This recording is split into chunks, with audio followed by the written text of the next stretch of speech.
Esse é o nosso quadro Interenem Interdisciplinaridade e a gente vai dar prosseguimento às escolas literárias do Brasil. Bom, no último Interenem de literatura a gente falou do período barroco, né? Que era aquele período como Deus no centro de tudo, né? Aquele conflito do teocentrismo para o antropocentrismo. Agora a gente vai falar do arcadismo, né? E não por acaso, né, Hanna? A gente veio para essa maravilha aqui de paisagem, porque o arcadismo ele fala sobre o poema voltado para a natureza pastoril, né? Voltado para a natureza, voltado para o campo. A Hanna vai começar falando do contexto histórico e a gente vai entender como o arcadismo retoma o ideal neoclássico. Lembrando que a gente trabalha na literatura sempre com a ideia de pêndulo. Ela vai e volta, vai e volta. Então, no último Interenem, quando eu falei do barroco, eu falei sobre o ideal classicista, né, como o homem como centro das próprias virtudes, e aí o barroco é Deus enviando a virtude para o homem, né? E o neoclássico, o nome mesmo fala, neo de novo, clássico, o novo clássico, né?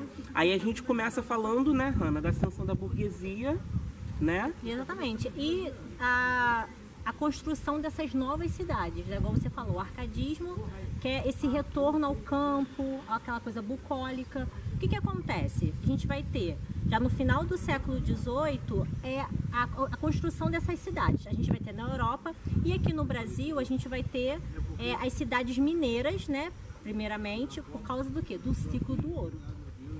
Lembrando que o Brasil vivia uma época, aquela coisa voltada para a lavoura, né, da cana-de-açúcar, e no final do século XVII você tem um descobrimento das primeiras minas de ouro aqui no Brasil. Primeiramente em Minas Gerais, ou algumas no Mato Grosso e em Goiás. E você vai ter a construção dessas cidades, principalmente de Vila Rica, que hoje é Ouro Preto, né? Vários profissionais vindo, filósofos, etc., vindo para a cidade, construindo uma cidade, porque antes era aquela coisa rural. E a gente também tem a mudança da capital, que era Salvador, e vai para o Rio de Janeiro por causa do crescimento do escoamento, né, desses minérios vindo de Minas Gerais para cá. E a gente também tem na Europa, né, grandes cidades sendo construídas, por exemplo, como Londres, por causa de quê? Da Revolução Industrial, né? O surgimento das primeiras máquinas a vapor, as cidades ficando muito cheias por causa de quê? A gente tem o cercamento dos campos, né, principalmente na Inglaterra, que é o início da Revolução Industrial, ocorre na Inglaterra. Você tem o cercamento dos campos, das terras comuns, que eram aquelas terras que os camponeses tinham durante a época medieval, né, em que eles podiam plantar os seus alimentos. O império, assim, o governo, pega essas terras e o que acontece com essas pessoas? Não tem mais trabalho, né, no campo, e eles vão para as cidades. E as cidades já acabam ficando o quê?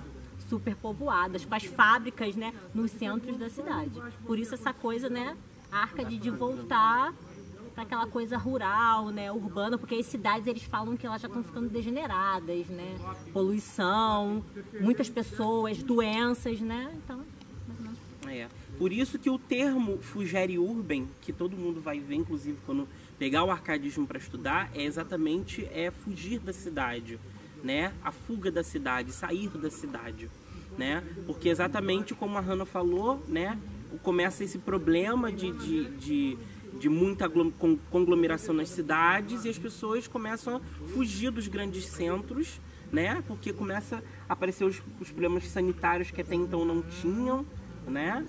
E a gente tem também o Carpe Diem, né? O Carpe Diem é aproveitar a vida ao máximo, né? É aproveitar a vida com intensidade, porque lembrando que o barroco ele era a antítese, ele era a negação do prazer do homem, né? Ele era o conflito, da culpa do homem que ele tinha com o prazer e com a religião. Por causa da igreja, né? Por causa da igreja, e o arcadismo ele retoma essa coisa do prazer. Tanto é que ele é o neoclássico, né? Então a gente pode até dizer que é uma literatura meio hedonista, porque ele é muito voltada para o prazer. Essa coisa do descanso, da contemplação no campo, né? E isso acontece também por causa do iluminismo, né? Que é uma das características. E também influencia, né, o movimento arcadista por causa do iluminismo, que pregava o quê? A razão e a ciência, né? O homem com a sua razão, que era o contrário do barroco, né, que era aquela coisa da igreja, né, a igreja dominando tudo, e a partir do iluminismo, que é esse movimento filosófico que acontece na Europa, vem essa questão da ciência, da racionalidade, né? Tudo a gente pode explicar através da ciência. A gente não tem mais aquela explicação. Que é a ascensão do iluminismo, né? Exatamente. Você tem a igreja já perdendo a sua força, né? Por causa do iluminismo, que ele traz essa coisa de, olha, agora a partir de hoje a gente vai ter a ciência como nosso foco principal, a racionalidade. A gente pode explicar o porquê das rochas serem assim, né? Não é só através do poder divino. Exatamente. Todas as explicações. Lembrando que a gente tem que entender o contexto histórico do arcadismo, né? A gente começa falando de arcadismo em 1700... Em Portugal ele começa em 1756. No Brasil ele vai começar 12 anos depois, em 1768. Ele data até 1836, quando começa o romantismo. E aí, Hanna, quando a gente fala de final do século XVIII, a gente está falando ainda... O Brasil ainda é um país colonizado, né? Ele ainda está longe de conquistar a sua condição de república, né? A economia ainda é pautada ainda na questão aurífera, né? E lembrando que, por que esses movimentos no Brasil sempre chegam mais tarde? Porque o Brasil é um país colonizado. Então, se ele estruturou a persona cultural dele toda num outro continente, obviamente que com a gente como povo colonizado, tudo aqui chega depois, né? Outros dois termos que são muito importantes de vocês estudarem é o inutilia truncar. Isso já voltado para a poesia, para a estrutura poética, porque inutilia truncar é cortar o inútil, né? Cortar o dispensável, né? Porque o arcadismo ele vai contradizer o exagero do barroco. Na pintura, na literatura, na arte, né? Ele vai cortar o inútil. E o audio mediocritas, que significa o lugar medíocre, né? Esse termo medíocre, porque eles consideram que medíocre é tudo aquilo que foge da cidade e vai para o campo, né? A palavra até hoje a gente tem um significado para ela, medíocre, como se fosse uma coisa pequena, uma coisa né? pequena. Lá não, era um médio, é uma coisa, né? Uma bucólica. Bucólica, exatamente. Né? E aí, quanto à estrutura, você vai ver, né, como eu já disse, dois autores propulsores, Cláudio Manuel da Costa, né, Tomás Antônio Gonzaga, que são os propulsores, e a gente vai ver que tem a obra de Cláudio Manuel da Costa, datada de 1768, que são as obras, ele contempla vários gêneros textuais, né? O soneto, você vê muito soneto na literatura árcade.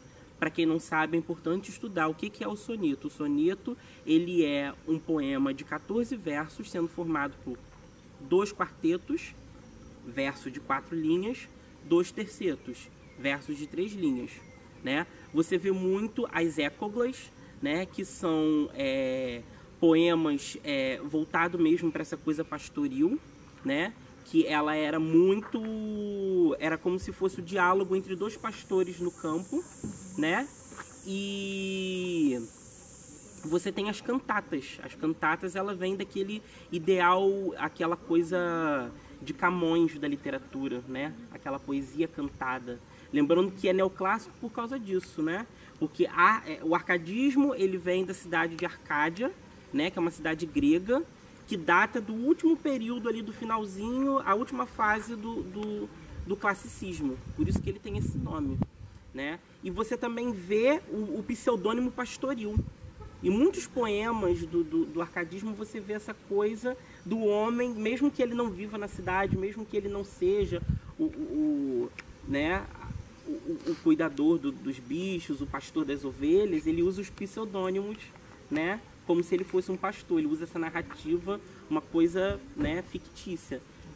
Pseudônimo. Muitos alunos meus de literatura perguntam o que é pseudônimo. Pseudônimo é um nome falso, né? É como você fosse atribuir, você fosse dar nome a um personagem que existe, mas se passando por um outro nome, né? É uma coisa verossímil. Tudo que é verossímil é que simboliza uma coisa que existe, mas você não dá o nome dele exatamente.